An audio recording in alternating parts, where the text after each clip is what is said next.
Você acompanha Jornal da Rede Alesp.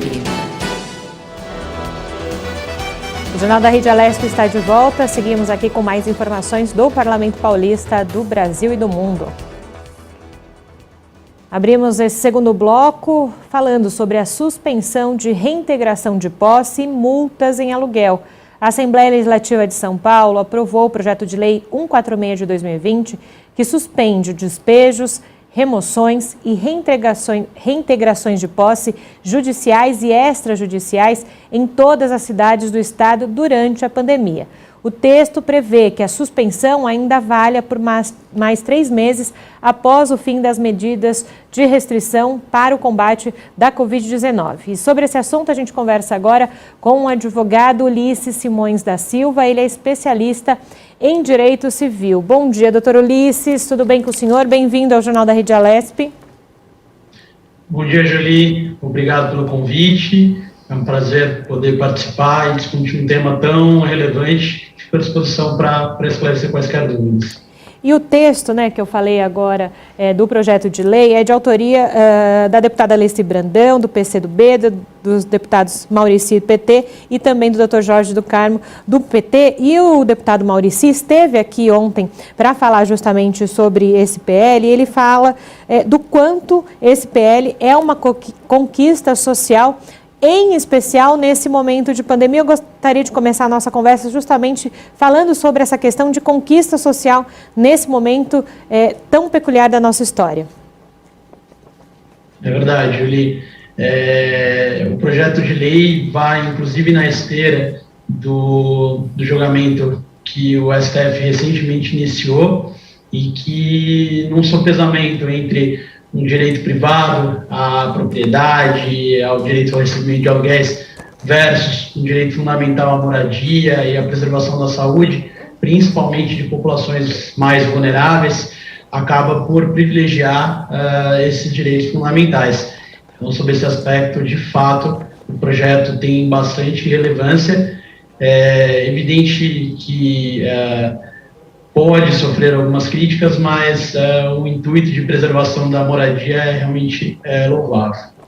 E agora falando dessa questão de termos jurídicos, doutor, aproveitando a sua especialidade, o STF também determinou recentemente a paralisação dessas medidas administrativas ou judiciais. O quanto é importante também a Justiça voltar esse seu olhar para o social e entender que nesse momento não é fácil já passar por essa crise e também muitas vezes, como o próprio deputado Maurici ontem disse, os abrigos não comportam as famílias, É verdade, e sem dúvida o Judiciário tem o seu papel de observância à lei, mas também, principalmente a Corte Constitucional, o STF, tem como uma das premissas, uma das metas, também fazer essa análise do ponto de vista social e do impacto que as decisões judiciais podem gerar, tanto em relação às questões públicas, mas principalmente às questões sociais. Agora, falando do outro lado, doutor, quais leis, então, amparam esses proprietários de imóveis e locatários? Como é que funciona, então, esse outro lado? Em se tratando de locações residenciais, e este é o foco tanto do projeto de lei aprovado recentemente pela Alesp, como da decisão proferida pelo ministro Barroso, essas locações residenciais são reguladas pela Lei de Locações de 1991 e que, dentre outras disposições, prevê a possibilidade de despejo, em alguns casos, inclusive de forma liminar, sem auditiva do locatário, nos casos de inadimplemento dos aluguéis. Já em relação às reintegrações de posse, o principal diploma que se aplica é o Código Civil. Em se tratando de imóveis financiados, aplica-se também a Lei de Alienação Fiduciária de 1997 e que igualmente prevê a possibilidade de o credor ou de o proprietário pedir a reintegração de posse no caso de não pagamento do preço ou descumprimento de alguma outra regra contratual. esses são os diplomas que regem basicamente os direitos dos proprietários. E com relação à aplicação de multas, né, cobrança ou suspensão delas, como é que juridicamente isso funciona? Né? Pode acontecer ou vai ser judicializado e lá na justiça, naquela determinada vara, se para essas questões? Como é que funciona esse trâmite burocrático? Normalmente, as penalidades contratuais estão previstas nos contratos de locação ou de venda e compra, que são assinados entre as partes, e via de regra, o Poder Judiciário aplica as regras contratadas por livre disposição das partes. O que o projeto de lei aprovado pela Alesp faz é suspender a aplicação e exigibilidade de quaisquer penalidades contratuais previstas em contratos de locação durante este período de pandemia, e como você bem colocou, até 90 dias após o fim do estado de calamidade que vivemos, o que, a meu ver, certamente gerará discussões judiciais por parte dos proprietários se sentirem lesados. E aí, doutor, ao que me parece, entra uma outra situação aí nessa questão de judicialização. Se nesse período, como nós dissemos, não tem essa cobrança e após ali 90 dias, como nós dissemos, também não tem essa cobrança. A cobrança pode ser retroativa? Esse proprietário, ele pode pedir, principalmente esses valores e afins, e logo depois desses 90 dias, que ainda o projeto de lei dispõe, pode acontecer a reintegração de posse no 91º dia, por exemplo? Olha, em relação à cobrança de penalidades, entendo que não, na medida em que a lei prevê a suspensão durante este período, e de tal sorte não seria razoável sequer que houvesse a cobrança retroativa, porque isso, a rigor, seria pior para o locatário, para o ocupante, do que se os juros vigessem desde então. Então, até o texto aprovado deixa claro que durante a suspensão não haveria aplicação e não faria sentido aplicar depois.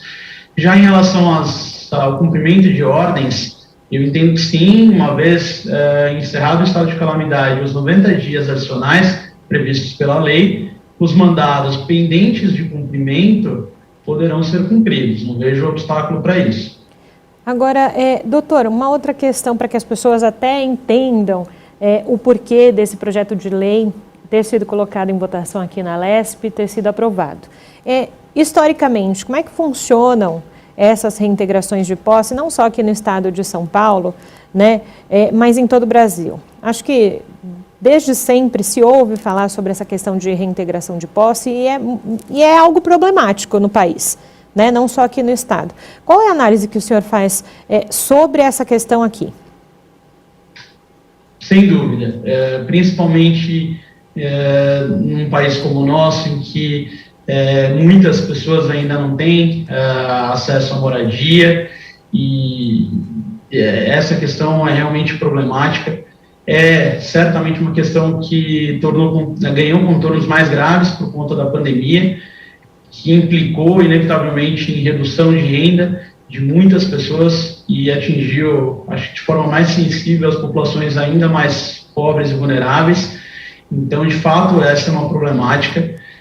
As reintegrações de posse, em geral, como eu te disse, podem até ser ordenadas liminarmente, ou seja, sem a oitiva da parte contrária.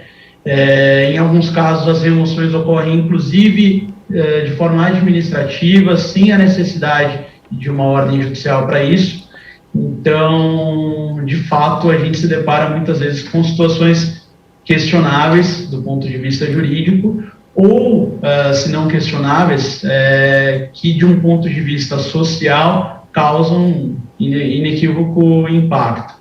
Então, é uma questão problemática e acredito que mesmo após a pandemia continuará sendo, e nisso o contexto do projeto prioriza esse direito à moradia, acho que dá um fôlego principalmente para essas populações mais vulneráveis. E aproveitando esse gancho, doutor Ulisses, o direito à moradia, a gente sabe que essa questão de habitação, não só no estado de São Paulo, mas também em todo o país, é um tema muito latente e que ficou ainda mais preocupante nesse momento de pandemia, né?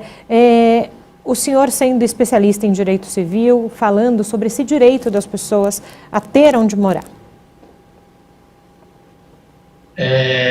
Eu acho que a gente poderia ficar aqui por boas horas discutindo a respeito, mas tentando responder objetivamente a sua pergunta, imagino que o direito à moradia é um dos direitos básicos previstos na Constituição Federal, assim como o direito à saúde, que é uma das causas, inclusive, fundamentadoras do projeto de lei aprovado recentemente pela LESP, que é proteger as populações contra o vírus.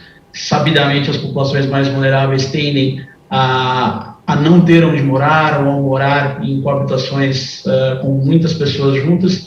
Então, eu acho que esse é realmente um problema social que a gente vive e que os nossos governantes certamente têm que ter um olhar para isso.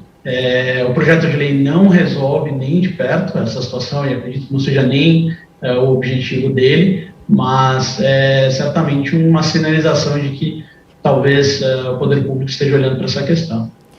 Justamente, né, o senhor falou, o projeto de lei ele já é um passo, né, com essa questão de moradias e nesse momento dessas pessoas e dessas famílias em situação de vulnerabilidade, mas na visão do senhor, então, pelo que eu entendi, é preciso mais políticas públicas efetivas com relação a isso, é isso?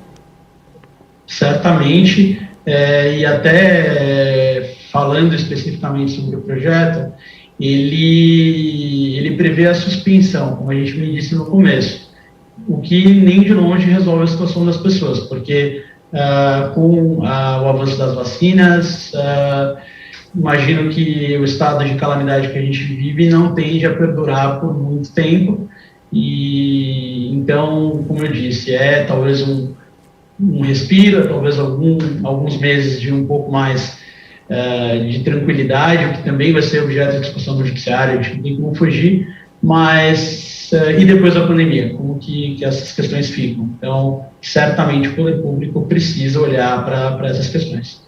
E essa interlocução, então, das entidades de classe com o legislativo, executivo e também com esses movimentos sociais, me parece ser o caminho para se tentar equalizar. A gente sabe que no curto prazo a gente não vai conseguir solucionar, mas pelo menos pensar em algo para diminuir essa questão. Sem dúvida.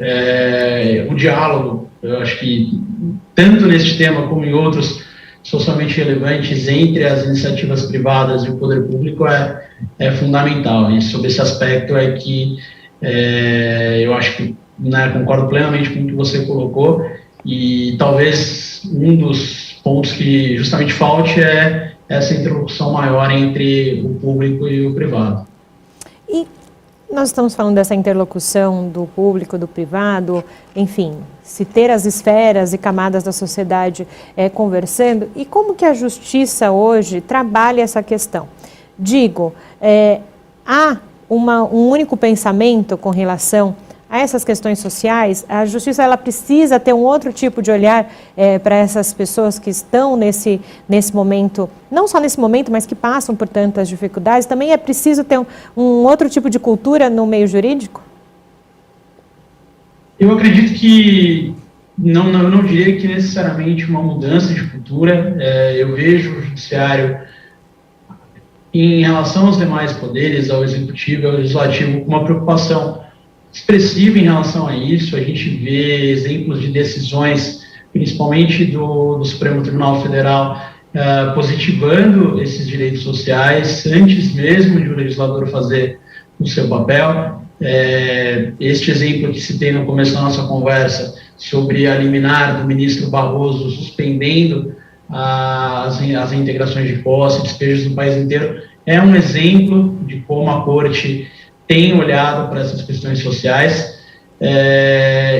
Então, eu imagino que, e por outro lado, o judiciário também, de alguma forma, está adstrito àquilo que é legislado. Então, acredito que, sim, a sociedade inteira, inclusive o Poder Judiciário, possa, talvez, implementar este olhar em relação às questões sociais, mas é papel importante do Executivo e do Legislativo promover as medidas que permitam, inclusive, que o Judiciário aplique essas disposições. Perfeito, doutor Ulisses, muito obrigada, viu, pela contribuição do senhor aqui ao Jornal da Rede Alesp. Um bom dia por aí. Obrigado, bom dia.